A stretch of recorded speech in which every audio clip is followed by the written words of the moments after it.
Ya, halo, kembali lagi nih di Matematika Wajib bersama Pak Angga di sini, ya. Nah, untuk sekarang kita akan sedikit membahas tentang fungsi, ya. Jadi kita akan mengenal lebih jauh tentang fungsi di kelas 10, ya. Jadi fungsi itu adalah suatu relasi dari himpunan A ke himpunan B dengan syarat setiap anggota himpunan A dipasangkan tepat satu dengan anggota himpunan B, ya. Nah, untuk ilustrasinya seperti ini.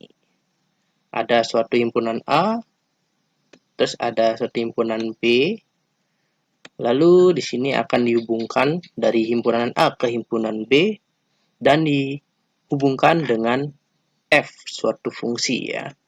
Nah, ini untuk sebutan-sebutannya. Jadi untuk A itu adalah daerah asal atau disebut dengan domain, terus yang B itu adalah daerah hasil atau kodomain, lalu F itu adalah fungsi yang memetakan A ke B ya.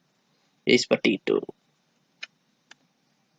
Lanjut ke pemetaan fungsi. Nah, untuk pemetaan fungsi di sini ada beberapa cara untuk memetakan fungsi. Yang pertama ada diagram panah yang seperti kita lihat di pengertian barusan. Lalu yang kedua ada koordinat kartesius. Yang ketiga adalah himpunan pasangan berurutan. Nah, untuk diagram panah contohnya seperti ini. Nah, itu dia. Jadi ada himpunan A dan himpunan B, kita pasangkan dari semua himpunan A ke himpunan B. Seperti itu. Atau dengan koordinat kartesius contohnya seperti ini. Nah, seperti itu. Jadi ada koordinat X dan koordinat Y, ya. Jadi ada koordinat X dan koordinat Y di sini, ya. Bisa seperti itu atau himpunan pasangan berurutan. Nah, untuk himpunan pasangan berurutan seperti ini ya. Jadi A2, A3 dan B1. Nah, ini Bapak ambil contohnya dari sini ya. Jadi Bapak ambil contohnya dari diagram panah ini kita jadikan ke himpunan pasangan berurutan. Jadi himpunan pasangan berurutannya adalah A2, lalu ada A3 dan ada B1. Jadi seperti itu ya. Jadi seperti itu ada 3 jenis pemetaan fungsi, ada diagram panah, koordinat kartesius dan himpunan pasangan berurutan ya. Nah, lanjut kita akan berbicara tentang sifat-sifat dari fungsi ini.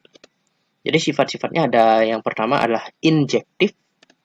Jadi injektif ini adalah setiap elemen di domain atau di himpunan A memiliki hanya satu kawan di kodomain.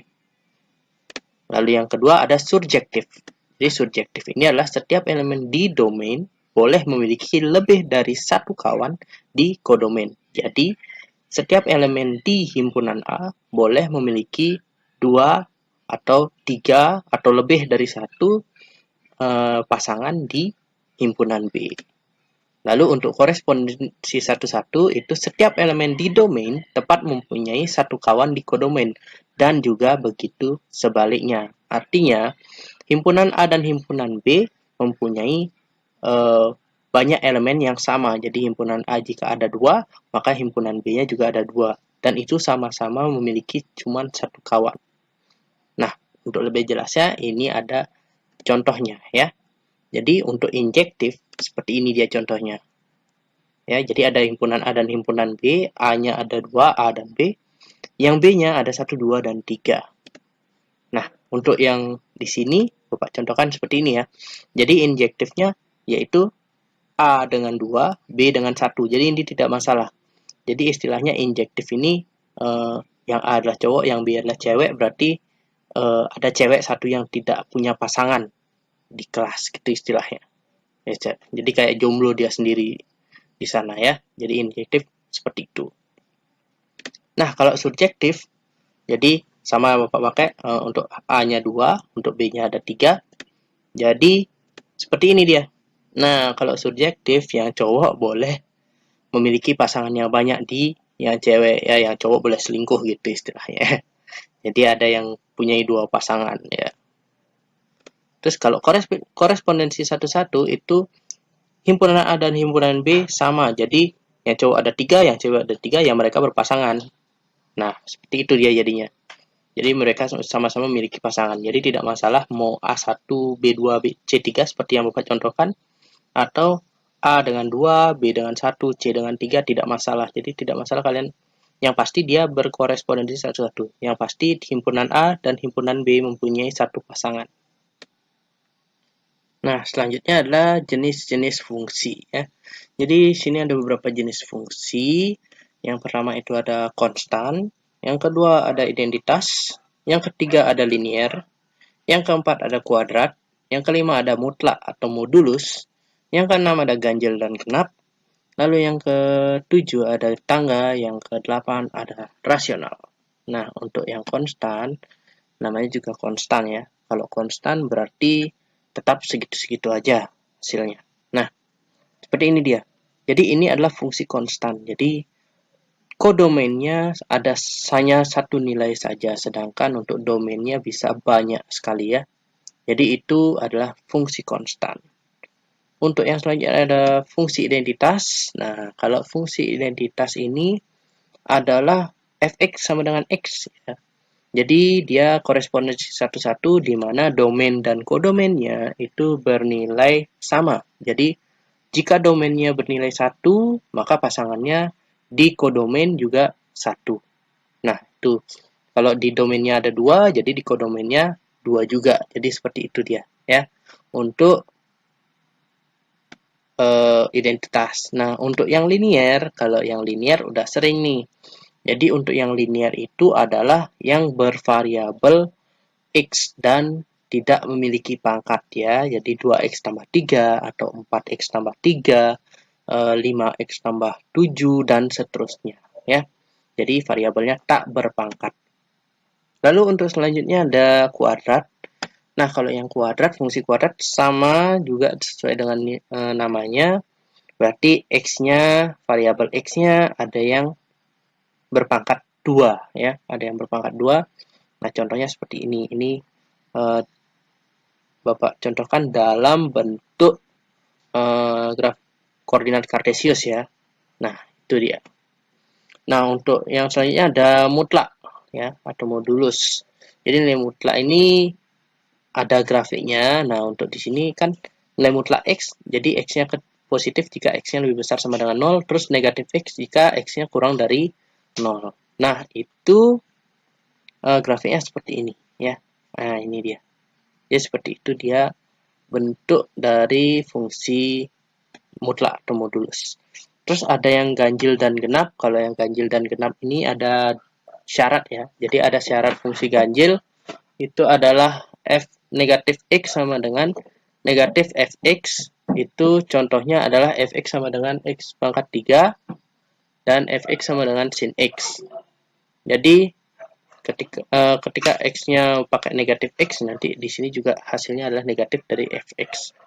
Terus syarat fungsi genap adalah f negatif x sama dengan fx. Jadi contohnya adalah fx sama dengan x pangkat 4. Jadi kalau contoh sederhananya, kalau syarat fungsi untuk yang fungsi genap, contoh sederhananya adalah x berpangkat genap.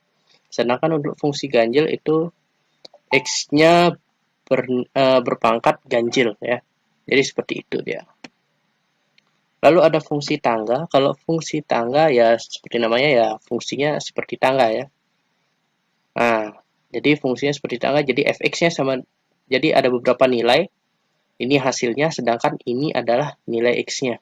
Atau ini domainnya, sedangkan ini adalah kodomainnya. Jadi kodomainnya adalah min 1, sedangkan daerah asalnya atau domainnya jadi x kurang dari negatif 1. Jadi dari negatif 1 menuju ke negatif tak terhingga dia bernilai negatif 1. Jadi dia lurus gini aja.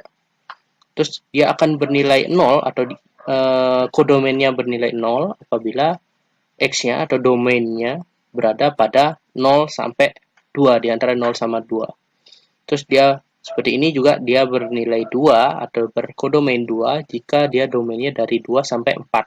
Seperti ini dia.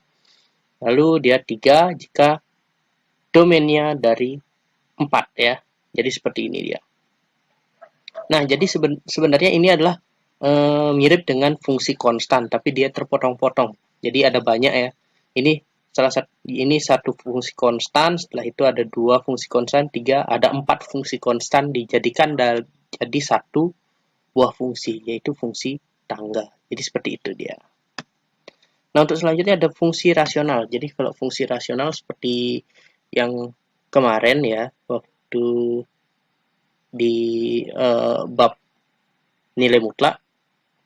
Jadi seperti ini, fx sama dengan 1 per x, ini Bapak contohkan 1 per x ya.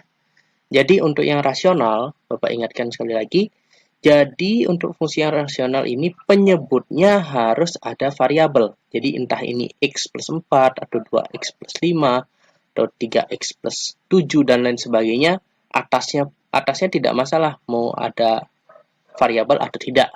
Contohnya 1 per 3x plus 4 bisa, ya, jadi tidak masalah juga. Yang pasti kalau variabelnya di sini tidak, variabelnya di penyebutnya harus ada variabelnya gitu istilahnya, ya. Jadi itu bisa disebut dengan fungsi rasional, ya. Seperti itu. Jadi sekian, itu adalah 8 jenis fungsi, ya. Nah, untuk selanjutnya adalah mencari rumus dari fungsi, ya. Fungsi yang mendefinisikan himpunan A ke himpunan B. Jadi mencari rumus fungsi, kita selain tahu fungsi A ke fungsi B, kita harus tahu juga fungsi yang dipakai ini seperti apa, ya. Jadi mencari rumus fungsi yang dipakai di sini adalah dari himpunan A ke himpunan B, dipakainya adalah fx sama dengan ax plus b, ya. Jadi ax plus b.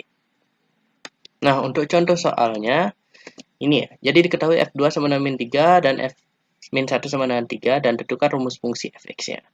Nah, di sini untuk duanya ini domain dan min 3-nya kodomain. Ini domain min 1 dan 3-nya di sini adalah kodomain, ya. Jadi jawabannya adalah untuk f2 sama dengan min 3, berarti x-nya ini kan kita jadikan fx sama dengan ax plus b. Jadi x-nya kita ubah menjadi 2. Jadi 2a plus b sama dengan min 3, itu untuk persamaan pertama. Untuk yang kedua berarti dapat min a plus b sama dengan 3, itu untuk persamaan kedua. Setelah itu kita eliminasi persamaan 1 dan 2, didapatkanlah 3a ditambah 3a sama dengan negatif 6. Jadi a-nya yang kita dapat adalah negatif 2. Nah, setelah kita dapat a-nya sama dengan negatif 2, kita masukkan atau kita substitusi kembali a ini ke persamaan pertama, ya. Kita masukkan ke persamaan pertama ataupun kedua tidak masalah. Nah, di sini Bapak memakai persamaan pertama. Berarti didapatkan 2 dikalikan dengan negatif 2 ditambah b sama dengan negatif 3. Nah, didapatkan min 4 tambah b sama dengan min 3. Dapatkanlah b sama dengan 1.